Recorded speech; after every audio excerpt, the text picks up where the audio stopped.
How is it rocking, Dween Nation? Stay here because we are just about to get underway. In the meantime, please like, comment, and subscribe, and ring the bell for notifications. We put out weekly sports content, and we want to continue to build up Dween Nation and the brand that is Dween Sports. Thank you all, and enjoy. Welcome in, Dween Nation. This is your host, Justin Pies, alongside Genoa Agudelo, and we're ready to finish our talk of Week 4 and have you guys, firmly set on who you have for your lineups and who you should have in your lineups, and also who you should not have in your lineups this week. And that's all brought to you by, we got the Fantasy Forecast, Part 1 and Part 2. We had some rapid-fire game picks, and then right now, starts of the week and sit of the week. And before we dive into it, Genoa, how are you feeling today? Yo, Dween Nation, Justin, I'm doing so good. It's our last kind of video for Week 4 there. Obviously, Justin, here, around Friday, Saturday time, we're starting to think who we're starting, who we're sitting. Who's some sleepers, Justin, as well, that, we might have to mention here in this episode. And, I'm excited for Week 4. It's going to be a great matchup. Great couple matchups. I agree. There's a ton of great games. Thursday night has passed. Hopefully you had Malik Neighbors or CeeDee Lamb. Obviously you do have them in your lineups if you have them. Mm-hmm. But yeah, all right, let's dive into the rest of the 15, which is where our starts and sits lie. And I'll start at my quarterback position, where I have Justin Fields as my start of the week quarterback, Pittsburgh Steelers quarterback. They go into Indianapolis, which is one of the worst defenses against quarterbacks, against running backs, against wide receivers. With the Steelers, they've been winning, right? They're 3-0, but they kind of just they've been getting by in games. It hasn't been, flashy or anything like that. But now they get a really good matchup, unlike what they've really had all season. And I think it's about time. I feel like George Pickens, we know his antics. He's ready to go, man. He's shown it. He's shown that he can be the alpha wide receiver one. It's just been a couple things that have kind of held him back due to the offensive scheme. But hey, you get the Colts now this week. I think he's a must start, especially in a game where Najee is going to come in a little, hankered down because he's coming in injured, but he will play, and Warren will not. So they're going to rely on Justin Fields. And according to you, I feel like backing you up here, you think AR is going to bounce back, and in doing so, Pittsburgh's going to need to stay in this game. And I think Justin Fields, prime start of the week, and you can get him off of waivers. Yeah, Justin, when we were talking about our league winners before the season started, I had to put Justin Fields because I feel like he is still very young. He's in a new system that has needed a quarterback since Ben Roethlisberger retired. You can't ignore his rushing ability. In Chicago, he was such a great rushing quarterback. You can, put that he's a top 3 to 4 rushing quarterback. Obviously Lamar's 1 to go along with Kyler and maybe like a Josh Allen. Justin Fields is up there as one of those, great rushing quarterbacks in this league. And now you give him a good coaching staff, a well-established franchise that's already 3-0. Justin, he is 3-0 as a starter. I think he probably only won about 6 games in his first couple years with Chicago. So he's halfway there to his, career high there. And you know what, Justin? My league winners, it's looking great there for Justin Fields to be a guy that, he's already going into Week 4 as a starter. He's got 3 games under his belt. Justin, once we get around fantasy playoffs, I think my league winners prediction will pay off because those Steelers are going to be fighting for that tough division. And so I love Justin Fields this week, and I like him for the rest of the year. So for my quarterback, I'm going to go with, this is a little bit of a easier kind of, Lamar Jackson. He is the reigning MVP. But I just had to put him on here, Justin, because the sense of urgency for Baltimore to win games now, it's on all-time high. Their margin of error there is very thin. They cannot, have a 1-3 start there. Not only that, this game is at M&T Bank Stadium in Baltimore, and Lamar Jackson is going to have to go all out. And you know what, Justin? Josh Allen, if the season we're in today, he is unanimously, I mentioned in other episodes, he's the unanimous MVP right now. Mm-hmm. And there's a possibility that he might shred this Baltimore's defense up, carve them up for breakfast. And I think that Lamar Jackson's going to have to play catch up, and he's going to have an all-time sensational game here. If you guys want a little comparison here, a couple years ago, and I think this is Lamar Jackson's only victory against Patrick Mahomes, and it came on a Sunday night, and it was a shootout. I think it was a 36-35 victory. They won by 1 point, and Lamar Jackson, he struggled a little bit, but he led them coming back there, had a fantastic fantasy night there. I think that's kind of going to be a thing here. This upcoming week, Lamar Jackson is going to have to beat the Bills with his legs. And you know what? He's going to have to throw a couple TDs there. They're going to need to get back Isaiah Likely in that game plan. Since week 1, he has been a no-show, as well as Mark Andrews. He had the same amount of stats that you and I combined this past weekend there. I mean, 0 catches, 0 yards. They're going to need to get this guy. And also, John Harbaugh's talked about a lot about Rashad Bateman. This is going to need to be a Rashad Bateman kind of game. And you know what? I think Lamar Jackson bounced back. I think he gets a couple deep shots to Zay Flowers there. And you know what? I like Lamar Jackson's rushing ability to give fantasy owners, send them that night home happy, because I think Lamar Jackson's going to get 89 yards rushing with 2 touchdowns on the ground. I think he passes for 2 other touchdowns. One to Zay Flowers, and I think maybe Likely gets the other. And so I do like Lamar Jackson as my start of the week at the quarterback position. No, I think that's really good. I mean, you're right. I mean, obviously Lamar, you're starting him if you have him, but he's got the matchup and he's got the opportunity. I think that's how the game will flow, so I agree with you there. Moving to running back, I have Aaron Jones as my start of the week. He gets a revenge game against his former team in their home. And he looked really good last week, over 100 yards and a touchdown against the Texans, which is a very good running defense. Now he plays the Packers, who have been one of the worst running defenses in the league thus far, besides last week. We saw the Saquon 3-touchdown bonanza in the first week. Jonathan Taylor got over 100 yards on just 12 carries in week 2. And then obviously the Titans couldn't play football, so I don't really count that one as much. But Aaron Jones he's commanded the touches in this offense. Week 2 is kind of that weird week. He fumbled and he left the game injured. So I really watched that game out. But week 1 and week 3, he's shown that he can be a real leader on this team and get command a lot of touches. And if the cornerbacks for the Packers are they're double covering Jay Jettas and it's just not working out in the passing game, why not rely on Aaron Jones? I'm sure he wants it just a little bit more this week due to the fact that Green Bay was just like, yeah, we don't want you anymore. We're actually going to bring in another guy, pay him big bucks. So I think Aaron Jones is due for a big game. Yeah, one of the ultimate revenge games of this season, Justin. I know there's a couple more along the way until, the end of this regular season. But, I think it's very interesting that, Aaron Jones, he was this guy out of UT El Paso. I think he was drafted out of, kind of comes out of the scene here as that new running back a handful of years ago when Davante Adams was young at the Packers and Rodgers was, still Rodgers at the peak of his career. And we seen him, Justin, shred the Cowboys multiple times. And we would ask ourselves, who is this Aaron Jones guy here? And as the years went on, man, he became a number 1, fantasy running back. His only issue was injuries, Justin. That was his only issue there. And then, look at his last year in Green Bay. He shreds the Cowboys once again in the wild card matchup. And we're thinking, damn, this Packers team is set for the future. They have their franchise quarterback. They have, 3 or 4 great wide receivers there. And they have Aaron Jones to go along. But that was cut very short there. And, it was very sudden. And, I was very shocked to see the Packers kind of part ways. Very understandable, though. They get Josh Jacobs, which is, I would say an upgrade, but a good replacement, right? It's crazy that he now goes to the divisional rival there. It's something about Packers, like Brett Favre, and they leave that team and, they eventually joining up the divisional rival there. And I like Aaron Jones, man. His only thing is injuries. If he didn't have all these injuries, he would be a great fantasy running back. And I like his matchup. And you know what? I do think he'll score a touchdown.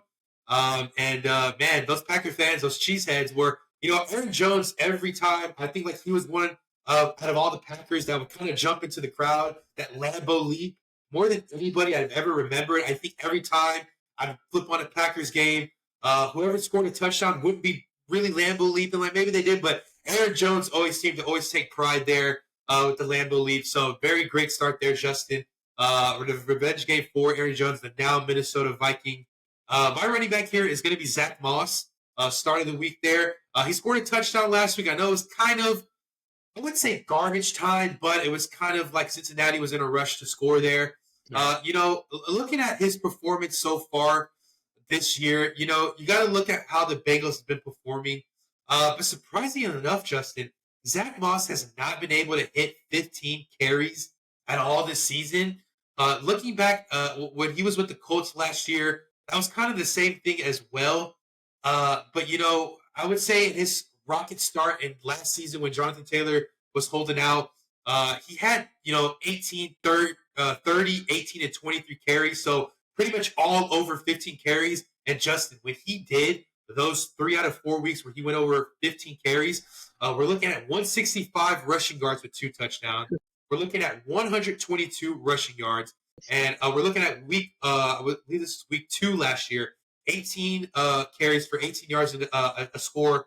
So with Justin, my point is when Zack Moss can get 15 to 20 carries, he can produce big time in the fantasy scoreboard here. And Justin, he's only gotten no more than 12 carries this season. I know the Bengals offense is more of a pass-heavy offense. They have Jamar Chase, and now they bring back, T. Higgins. But I do think Carolina is very poor at the run. Honestly, last week they were kind of ahead, but Alexander Madison did score a touchdown, off the ground there. And looking at the Panthers, they're not really great defensively at all. So I think Cincinnati can kind of get everything they want there. So I do think that they should establish the run game, and I think they will. And it'll kind of open those play action passes for Joe Burrow to kind of go deep to guys like Jamar Chase, T. Higgins, and now Gesicki is going off, and Yoshavas is going off, and so I think that they're gonna need to open up the running game. And I think that Zack Moss can produce a couple touchdowns there. Justin, I'm feeling a touchdown over 40 yards for Zack Moss. He kind of takes it the distance, breaks off for 40, 45 yards there. I think Carolina defense won't be expecting that because they're going to be expecting pass, Jamar. And so I think that maybe Zach Taylor's thinking, hey, we need to win this game. Maybe we need to run the ball and open up more opportunities for our guy Joe Burrow to get to our playmakers. So I like Zack Moss there for my start of the week for a running back. Honestly, I love the take. I think Zack Moss is a great start. And, honestly, how I look at it is I think Cincinnati looked at how, Washington was able to score crazy on their defense last week. And it's like, I'm kind of worried about Andy Dalton and the Panthers, how they showed up against the Raiders, and now they're going to play our poor defense. Let's try to keep it out of their hands. Let's run it more with Zack Moss. And now you're right. He has the capabilities of getting that volume. We saw in Indy last year. I think it's a great play. Moving to wide receiver, I have a pretty deep one. I'm going pretty deep on this. I'm going Michael Wilson as my start of the week. Arizona Cardinals wide receiver. They play the Commanders. Usually that's where I can stop, and that could be the end of my argument. But also, Trey McBride is out, or most likely out in this game, not officially, with the concussion. So there's more targets to go around. And I think Jaden Daniels in Washington are going to be in this game, and Kyler Murray is going to need to find his number 2 target. And I think Michael Wilson is due for a big game. He's been involved, all season thus far through 3 weeks. And I think it hasn't really happened yet. And I don't know. I don't think it's his fault. Elijah Higgins got in the end zone. Marvin Harrison obviously has taken his. But I think Michael Wilson, if you really, maybe you don't have Devonta Smith, or, you're really missing that, that good flex option. I think Michael Wilson is definitely on your waiver wire. You can scoop him up, play him, or start him in DFS. Yeah, Justin, I'm going to be looking to starting Michael Wilson, I think, in this week in DFS. I think he has big play potential there. Red zone touchdown potential there, Justin. I kind of feel like Kyler Murray's kind of going to be looking at him. And, look what he's been able to do. Kyler Murray, with his receivers the past couple of years, those years, obviously not counting last year because he missed most of last year. But, he had Hopkins, which is now equivalent to Marvin Harrison. But with Hopkins, he had Christian Kirk and was able to turn Christian Kirk into a star there. And so Christian Kirk was able to do so well in Arizona that he was able to get a big payday in Jacksonville. And obviously Christian Kirk is struggling now. That's a different story there. The point is that Kyler Murray historically has been able to find his wide receiver too. And I think that Michael Wilson is the next guy up there. I know in years past there was Greg Dortch that kind of made a run to be a wide receiver too. Um, but, I just love Michael Wilson as, a good 1-2 punch with Marvin Harrison. No one's really talking about Michael Wilson right now, but Justin, I do have a feeling that after this week, we will be talking about Michael Wilson as one of the next waiver wire pickups, perhaps the Juwan Jennings of week 4, Justin. So I'm not saying he scores 3 touchdowns, but I'm saying he has a pretty good fantasy outing. I do think he scores a touchdown. If I'm saying he gets 100 yards, no, I think that's a little bit too much. But I think the target share is kind of double from what he had last week. Obviously, you mentioned that Trey McBride is questionable, so I do think that that kind of volume, that target share, kind of transfers to Michael Wilson now. Because I do think that the tight end there for Arizona is Elijah Wiggins, who we don't really know much about, who I don't think is all so talented. I don't think Kyler is probably going to be looking his way. And so definitely like Michael Wilson there to have a bounce back or to have a, breakout game pretty much. And so I love that there, Justin. For my receiver, I'm going to go DJ Moore. And Justin, it's time for this guy to have his breakout game of this year. Looking at DJ Moore, the targets are there for DJ Moore. But, he hasn't really impressed. He does have 19 catches on the season. But you look at the yards there, he had 78 yards last week, 53 in week 2, and 36. So it's gone up because, week 1, 36 yards, and then week 2, 53. And then last week, 78. So I do think now he breaks over 100 and gets a score. Mind you, Justin, the Rams have to be one of the worst passing defenses in the whole league. Last week they gave up a game to Juwan Jennings, who he had over 100 yards and 3 touchdowns. The week before, Marvin Harrison Jr. shredded, the Rams in the first quarter. A rookie, shredding, it's different if Marvin Harrison got 100 yards and 2 touchdowns over the course of the whole game. But no, Justin, he shredded that team in the first quarter. And Kyler was able to have his way week 2 on the Rams. And so last week as well, even though they were able to beat the 49ers, Purdy still was able to pass kind of all over without Debo, without Kittle, and with Ayuk struggling, and no McCaffrey. And the running game wasn't all that great last week. And still, Juwan Jennings was able to torch this. That's just how bad they are, Justin. So looking at what, the Bears have this upcoming week, maybe you can probably also start Roma Dunze. But I love DJ Moore. It's time for him to have a great breakout game. And, last couple years with Fields, he was able to do really good in Chicago at Soldier Field. There's something about playing home there. And so definitely like DJ Moore to get I would say a 35-yard touchdown, kind of in his day with, I would say something along the lines of 7 catches, 116 yards and score. That'd be perfect for DJ. That'd be easily a top 10 play on the week. I think it's a great play. The Rams are not tough against the pass, against the run, at all. And Caleb and him, you see that they're trying to make it work. It hasn't clicked yet, but maybe this week will show us. Moving to the sad part of our episode, we have the sit of the week. We get to pick one. We get to pick one and only. And I have to go with Garrett Wilson this week. It's tough. I think they're going to win the game. I think they're going to win it pretty handily. But I think Garrett Wilson, simply gets the shadow of Pat Surtain. And Surtain has gone on a tear thus far this season. DK Metcalf held to 2 catches. Mike Evans held to 2 catches. George Pickens, he wasn't held to 2 catches, but he didn't have a good game.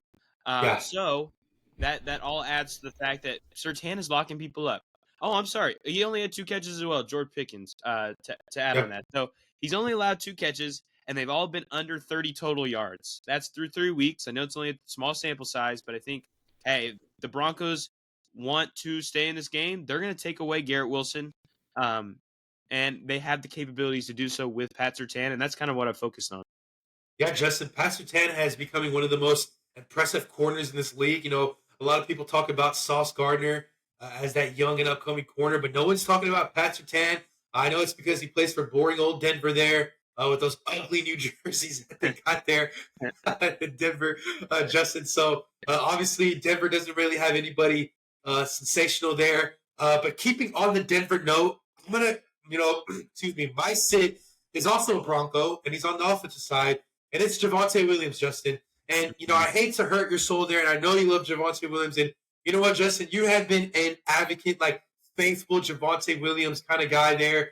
You've been literally, riding the Javonte's train and pushing it out there, and you send him out there for trades. You sell high and you buy high. You know what I'm saying? So I understand your love for Javonte Williams there, but Justin, unfortunately, I just don't think he fits on this offense no longer. I think Sean Payton, I think he's more of a Jaleel McLaughlin guy, because you kind of look at what he did in New Orleans. His last set of backs. He had Mark Ingram and Alvin Kamara. Mark Ingram was a power back, and Alvin Kamara was a speedy guy, a multiple catches kind of guy at the backfield. And that's not really what Javonte Williams is. He's more of a speed back, but he needs 20 carries. And that's not what Mark Ingram and Kamara were with, Sean Payton.